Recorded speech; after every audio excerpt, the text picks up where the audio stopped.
আসসালামু আলাইকুম, আশা করি সবাই ভালো আছেন। আজকে বানাবো মুরগির মাংসের একটা রেসিপি। আর মাংসটাকে ভেজে কিন্তু আমি এই রেসিপিটা বানাবো। আর আমার এই রেসিপিতে লাগছে কয়েকটা কাঁচামরিচ, আর একটা পেস্তা বাদাম, আর একটু রসুন, আর একটু গোলমরিচের গুঁড়া। সবগুলো একসাথে নিয়ে আমি এটাকে মিহি করে বেটে নিলাম। আর এখন এই পাশে যে হাড় ছাড়া কয়েক টুকরা মুরগির মাংস, এই মুরগির মাংস দিয়েই কিন্তু আমি আজকের এই রেসিপিটা বানাবো। আর মুরগির মাংসগুলো আমি ওপাশে ভালো করে ধুয়ে টুয়ে একটু পানি ছিল সেটা চিপে নিলাম। নিয়ে এখন এটাকে একটু পাটার মধ্যে হালকা থেতো করে নিব, যেন মুরগিটা ভাজতে তাড়াতাড়ি সিদ্ধ হয়ে যায়। এই জন্য একটু হালকা থেতো করে নিলাম। নিয়ে এর মধ্যে দিয়ে দিলাম চালের গুঁড়া, একটু হলুদের গুঁড়া কালার আসার জন্য, আর দিয়ে দিলাম একটু স্বাদ মতো লবণ। দিয়ে এটাকে সুন্দর করে সেই মশলার সাথে ভালো করে একটু মাখায় নিব, যেন মুরগির গায়ে মশলাগুলো ভালো করে লাগে। এই জন্যে এই দেখেন সুন্দর করে গায়ে গায়ে লেগে গেছে। আমার এই মশলাটা মুরগির গায়ে মাখানো হয়ে গেছে। এখন এটাকে আমি কিছুক্ষণ রেস্টে রেখে দিব। রেখে দেওয়ার পরে তারপরে ভাজবো। চুলাতে আগুন ধরা দিলাম। আগুন ধরা দেওয়ার পরে এখন নোয়ারাটা বসা দিব। নোয়ারা বসা দিয়ে এখন এর মধ্যে দিয়ে দিব তেল। তেলটা গরম হয়ে গেলেই আমি মুরগির মাংসগুলো ভেজে নিব।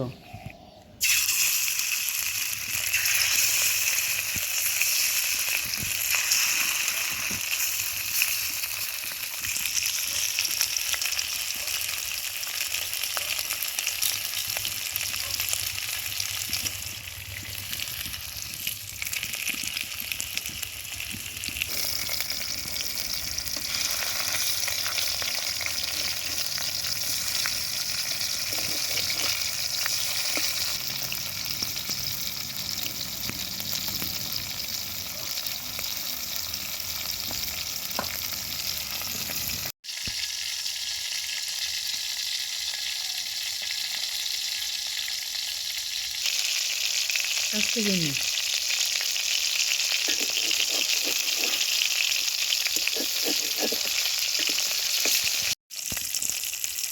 এসে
একবারে কাশিনি একবারে ইয়ে করে দাও।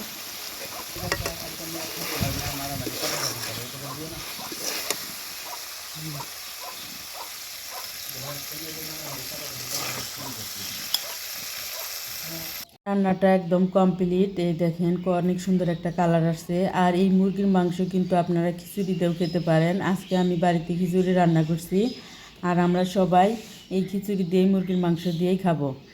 এই খিচুড়ি দিয়ে মুরগির মাংস খেতে কিন্তু ভীষণ মজা লাগে। আপনারা রুটি পরাটা যাই হোক সব কিছু দিয়েই আপনারা খেতে পারবেন। সাদা ভাত দিয়েও খেতে পারবেন।